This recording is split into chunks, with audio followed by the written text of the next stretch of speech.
Alright, this is going to be a better video of this Friedrich small chassis unit. I believe this is the E series. So I got this from my maintenance guy. If you saw the original video, wasn't used for 20 years, and I had to put a hard start on it to get the compressor to start because it was locked up. I only have the chassis right now. I don't have a sleeve, but I do have a period correct front panel at my shop. I'll include a photo or a screenshot from a 70s commercial for these units at the end of the video of the exact one I have. So yeah, just getting a better look at it. I discovered a couple new things about this unit, and kind of wanted to go over that. So yeah, AJ compressor. The nomenclature on this suggests that this is actually a 14,000 BTU unit. It does have a 4-row condenser and a 4-row evaporator. And it's a big AJ, bigger than the one that's in my Space Saver Philco. Obviously it's 115 volts if you didn't catch that yet. So I want to say this is a G, so GE motor, 2 dots, made on second shift, and then L0873 is November 8th of 73. So it's a 1974 model. 1 year earlier it would have had a B series compressor, and it would have weighed twice as much, I bet. It's already pretty heavy. So yeah, 14,000 BTUs. I didn't expect that. The original capacitor is still good. I still have to mount it back.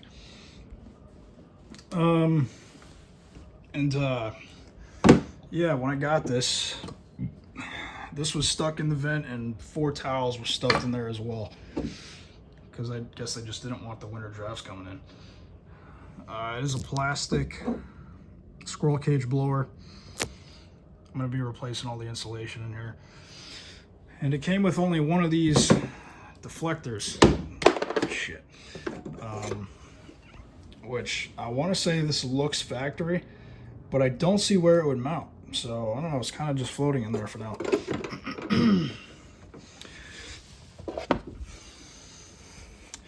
Wood grain control panel, and apparently this red light down here is factory. I mean, I want to say that illuminated the control panel, or at least the bottom part of it, at night, so you can see the controls. I straightened out the fins on it. I still have to clean it. Unfortunately, it's missing the data tag, but I have a year and a BTU capacity, which is really all you need.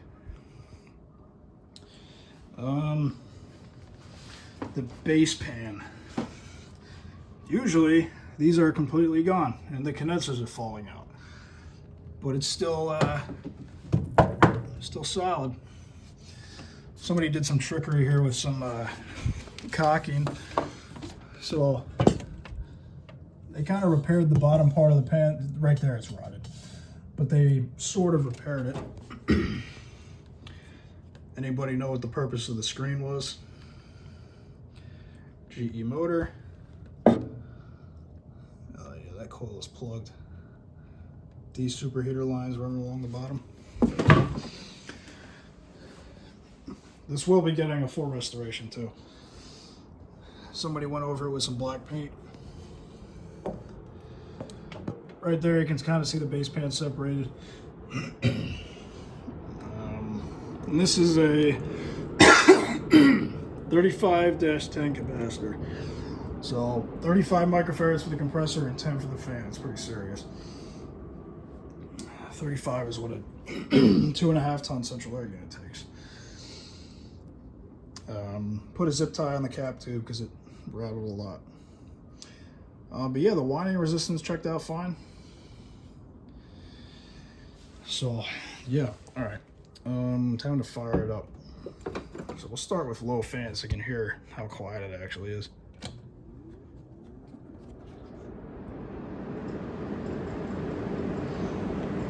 Video won't do justice in person. It's really quiet, especially when it's installed.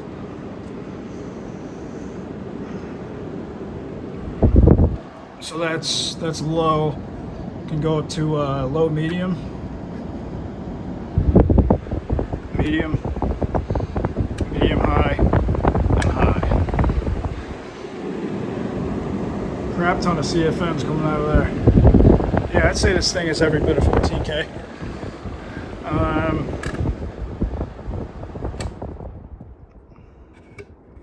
Thermostat. All right, we'll go ahead and fire up the compressor.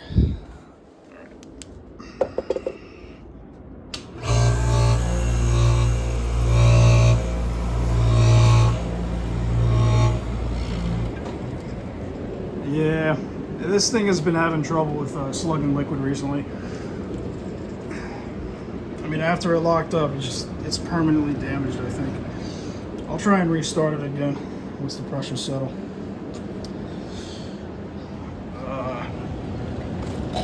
This thing that covers the drain.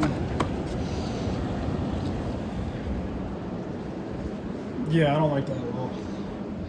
This is not the correct badge. Person I got this off of never saved the freaking unit. This one I came with, the one with the big F square. So, yeah, that poor compressor.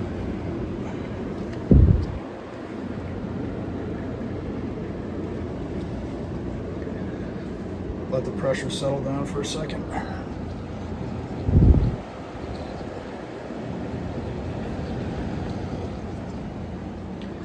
What I may have to do is put an accumulator in here somewhere. Yeah, I don't like that at all.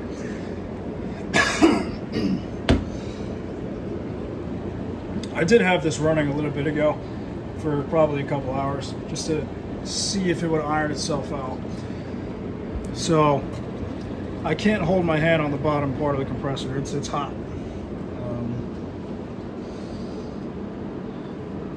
But yeah, every time this compressor slugs liquid, I mean, it's just damaging it. So I try and start it up as least as possible.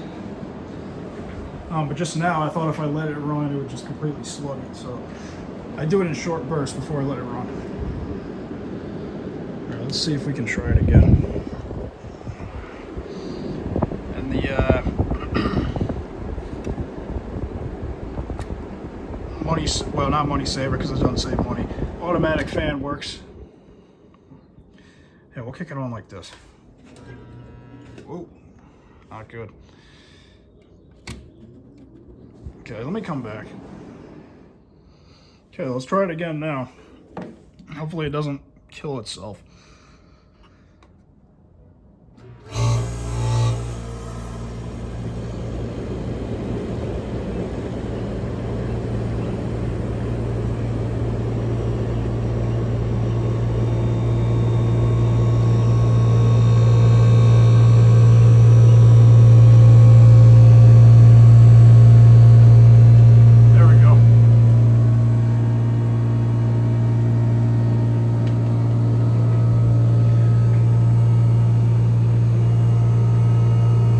Get some temps on it also.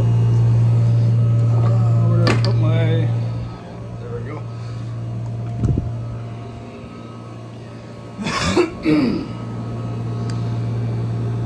So I've had this running, so in here it's easily 80 degrees. About that.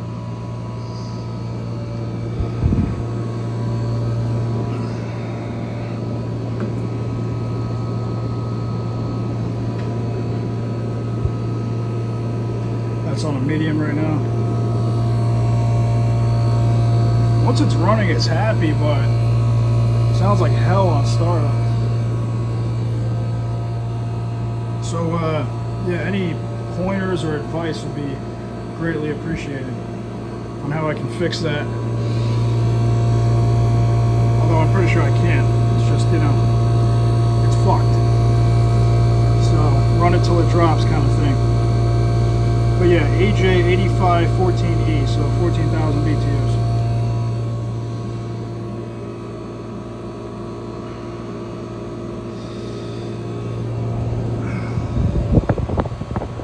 Got about a 47 degree supply right now.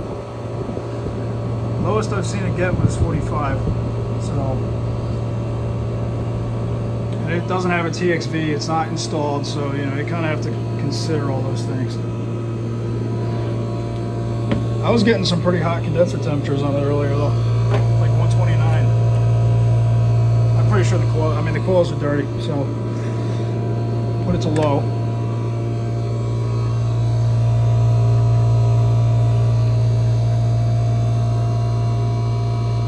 I'm only running it on low for the purpose of showing you the temperature here, because normally I like to run it on high so that way the gas coming back to it isn't so cold that it slugs it.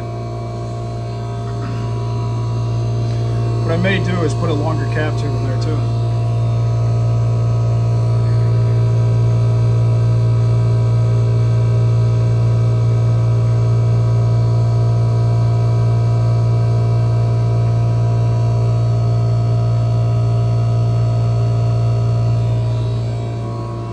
And it's loud.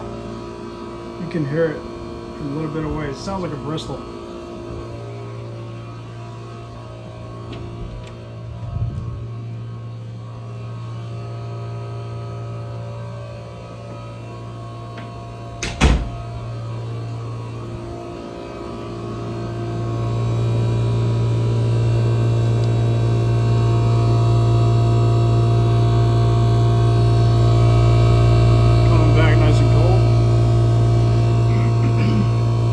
Only on the lower fan speeds does it sweat on the actual compressor and cool the compressor off. On the high fan speeds, this top is pretty warm, so.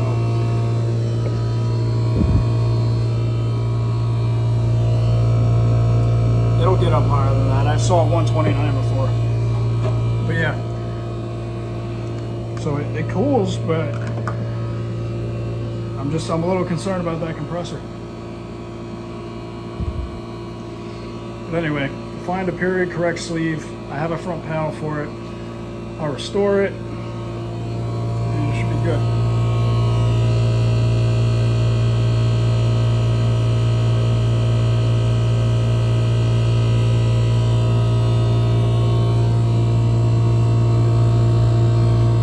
It was a lucky find for sure. So.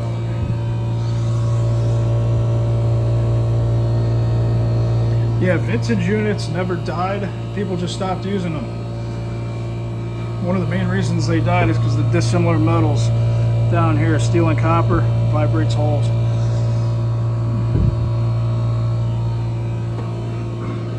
Kick it up to high.